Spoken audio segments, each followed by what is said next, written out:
Assalamualaikum warahmatullahi wabarakatuh teman-teman. Bagaimana nih kabarnya hari ini? Masih tetap semangat untuk belajar? Oke, harus ya tetap semangat. Hari ini saya akan menjelaskan tentang konsep manajemen pendidikan tinggi yang diampu oleh Dr. Muhammad Kristiawan MPD. Biodata saya. Materi-materi yang akan saya bahas, yang pertama konsep dasar pendidikan tinggi dan perguruan tinggi, yang kedua penyelenggaraan pendidikan tinggi, yang ketiga manajemen perguruan tinggi, yang keempat dimensi makna perguruan tinggi, yang kelima perguruan tinggi dan tantangan globalisasi. Mari kita bahas. Materi yang pertama yaitu konsep dasar pendidikan tinggi dan perguruan tinggi. Nah teman-teman, kalau menurut kalian, apakah pendidikan tinggi dan perguruan tinggi memiliki arti yang sama?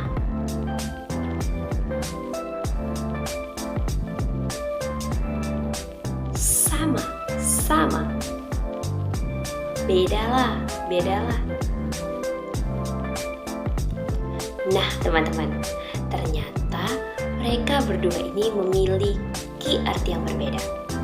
Ayo mari kita bahas. Nah teman-teman, pendidikan tinggi adalah pendidikan pada jalur pendidikan sekolah pada jenjang yang lebih tinggi daripada pendidikan menengah di jalur pendidikan sekolah. Atau pendidikan tinggi merupakan jenjang pendidikan setelah pendidikan menengah yang mencakup program diploma, sarjana, magister, program doktor, program profesi, dan program spesialis yang diselenggarakan oleh perguruan tinggi berdasarkan kebudayaan bangsa Indonesia.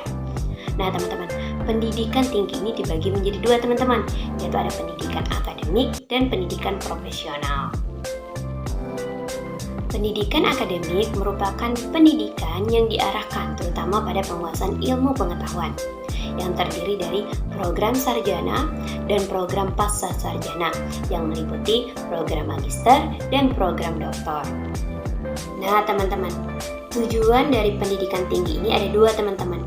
Yang pertama, dia itu menyiapkan peserta didik menjadi anggota masyarakat yang memiliki kemampuan akademik dan profesional yang dapat menerapkan, mengembangkan, atau memperkaya khasna ilmu pengetahuan, teknologi, dan kesenian. Yang kedua, mengembangkan dan memperluas ilmu pengetahuan, teknologi, dan kesenian, serta mengupayakan penggunaannya untuk meningkatkan taraf kehidupan masyarakat dan memperkaya kebudayaan nasional. Pendidikan profesi merupakan pendidikan yang diarahkan terutama pada kesiapan penerapan keahlian yang terdiri dari program diploma 1, program diploma 2, program diploma 3, dan program diploma 4 atau setara S1.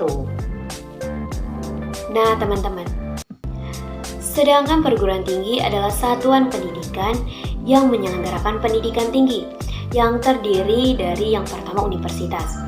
Universitas adalah perguruan tinggi yang di dalamnya terdiri dari berbagai macam disiplin ilmu, mulai dari disiplin ilmu eksakta, sosial, humaniora, agama, hingga ilmu seni.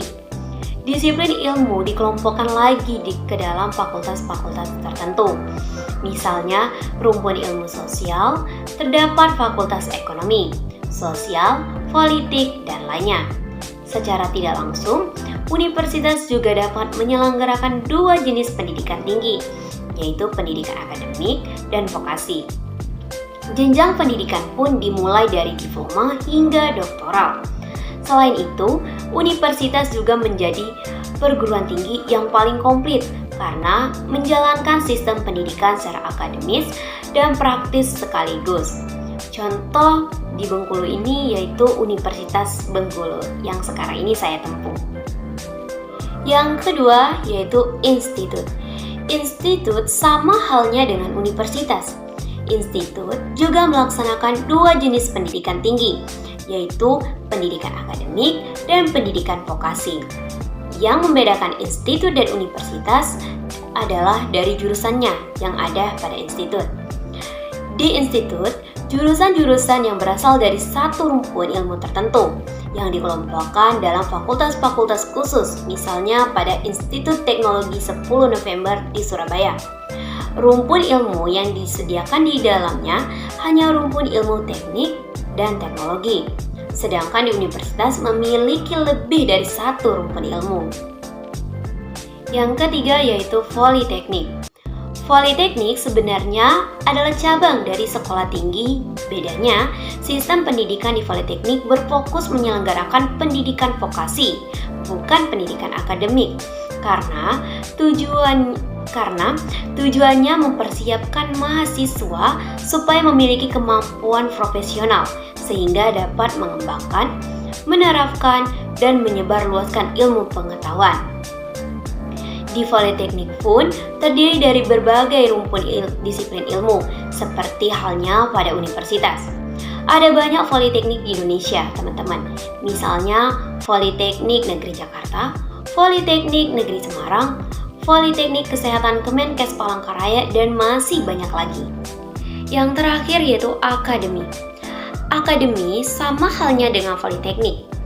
Akademi adalah sekolah tinggi yang menyelenggarakan pendidikan vokasi dalam satu cabang ilmu tertentu.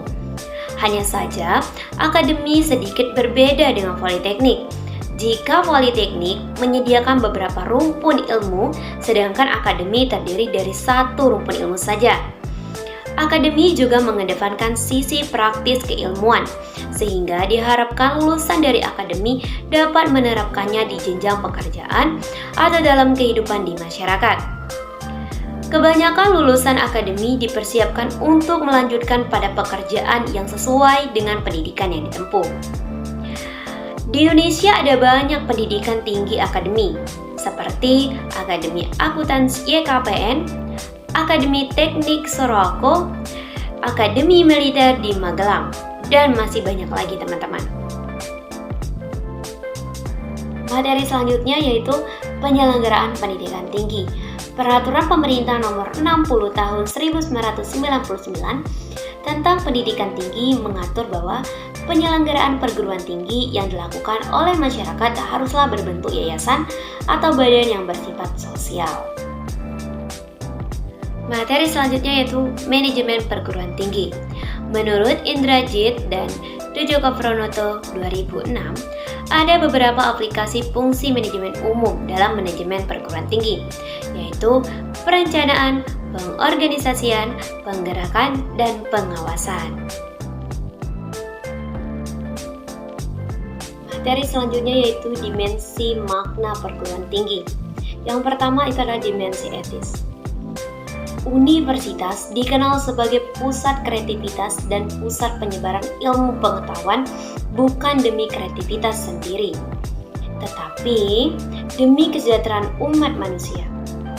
Hakikat, tugas, dan panggilan universitas adalah mengabdikan diri pada penelitian, pengajaran, dan pendidikan para mahasiswa yang dengan sukarela bergabung dengan para dosen dalam cinta yang sama akan pengetahuan. Peran universitas pada perlindungan martabat manusia serta pada tanggung jawab moral penemuan ilmu pengetahuan dan teknologi adalah beberapa contoh dimensi etis dari makna perguruan tinggi. Yang kedua yaitu dimensi keilmuan. Dunia perguruan tinggi adalah dunia ilmu pengetahuan. Tujuan utama pendidikan tinggi adalah mengembangkan dan menyebarkan ilmu pengetahuan, teknologi, dan kebudayaan dengan proses belajar mengajar, penelitian, dan pengabdian kepada masyarakat. Hanya di perguruan tinggi melalui pendidikan tinggi ilmu pengetahuan betul-betul dikembangkan dan bukan pendidikan yang lebih rendah atau di tempat lain. Oleh karena itu, para dosen harus selalu berusaha meningkatkan kompetensi di bidang ilmu pengetahuan dan penelitian yang dikuasainya. Demikian pula, para mahasiswa dirangsang untuk berpikir secara kritis, sistematis, dan taat asas serta mau dan mampu belajar seumur hidup. Yang ketiga yaitu dimensi pendidikan. Di dalam proses belajar mengajar, mahasiswa diusahakan menjadi orang yang mau belajar terus-menerus. Proses pembelajaran umumnya bersifat formal. Sebaliknya, pendidikan adalah proses menyiapkan manusia mudah menjadi manusia dewasa, yaitu manusia yang mandiri dan bertanggung jawab.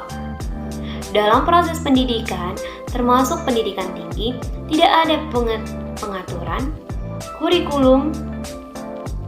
Yang ada adalah penjenjangan, pengaturan, perencanaan, struktur, dan sistem mengenal pembelajaran.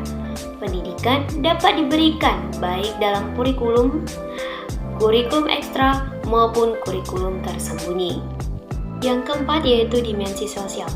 Melalui pengajaran dan penelitian, perguruan tinggi diharapkan memberikan sumbangan dalam memecahkan berbagai problem yang sedang dihadapi masyarakat, seperti kekurangan pangan, pengangguran, kekurangan pemeliharaan kesehatan, ketidakadilan, kebodohan, dan lainnya. Yang terakhir yaitu dimensi korporasi. Perguruan tinggi memberikan jasa kepada masyarakat berupa pendidikan tinggi dalam bentuk proses belajar mengajar dan penelitian. Yang diajarkan dan diteliti adalah ilmu pengetahuan. Perguruan tinggi memiliki pelanggan, yaitu para mahasiswa dan masyarakat. Perguruan tinggi menghadapi persaingan, yaitu antara perguruan tinggi lain, baik dari dalam maupun di luar negeri. Apabila mahasiswa perguruan tinggi terlalu sedikit, perguruan tinggi tidak dapat membiayai dirinya sendiri, sehingga mengalami defisit. Dan kalau terus-menerus demikian, kelangsungan hidupnya akan terancam. Perguruan tinggi memiliki dan mengelola berbagai sumber daya seperti manusia, barang-barang, peralatan, keuangan, dan metode. Perguruan tinggi perlu memperkenalkan produknya pada masyarakat agar dikenal dan dibeli. Nah teman-teman, kita sudah di materi terakhir nih teman-teman. Tetap semangat ya. Oke, perguruan tinggi dan tantangan globalisasi. Menurut Atkinson 2011, globalisasi bagi perguruan tinggi pun merupakan kekuatan yang mengubah perguruan tinggi dari suatu institusi yang memonopoli ilmu pengetahuan menjadi suatu lembaga dari antara sekian jenis organisasi yang menyediakan informasi, dan dari suatu institusi yang selalu dibatasi oleh waktu dan geografi menjadi suatu lembaga tanpa batasan. Dengan demikian, di perguruan tinggi ada dampak yang perlu diantisipasi dan tantangan yang perlu dihadapi, yaitu yang pertama tantangan pada pengelolaan, yang kedua tantangan pada proses belajar mengajar, yang ketiga tantangan pada pendidikan nilai. Jadi, kesimpulannya, pendidikan tinggi adalah jenjang pendidikan setelah pendidikan menengah yang mencakup program diploma, program sarjana, program magister, program doktor, dan program profesi, serta program spesialis yang diselenggarakan oleh perguruan tinggi. Perguruan tinggi adalah satuan pendidikan yang menyelenggarakan pendidikan tinggi. Penyelenggaraan pendidikan tinggi adalah pengaturan, perencanaan, pengawasan, pemantauan, dan evaluasi, serta pembinaan. Ada 5 dimensi makna perguruan tinggi, yaitu dimensi keilmuan, dimensi penelitian, dimensi sosial, dimensi korporasi, dan dimensi etis. Nah, manajemen dipandang sebagai konsep dasar dalam menjalankan perguruan tinggi yang berpangkal pada keterampilan, rutinitas, dan kontrol.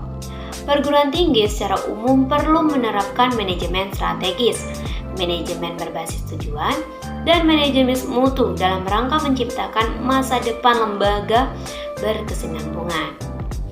Oke, hanya itulah materi yang bisa saya jelaskan pada hari ini. Semoga materi yang saya jelaskan pada hari ini bermanfaat untuk banyak orang. Saya akhiri, wabillahi taufiq wal hidayah. Wassalamualaikum warahmatullahi wabarakatuh.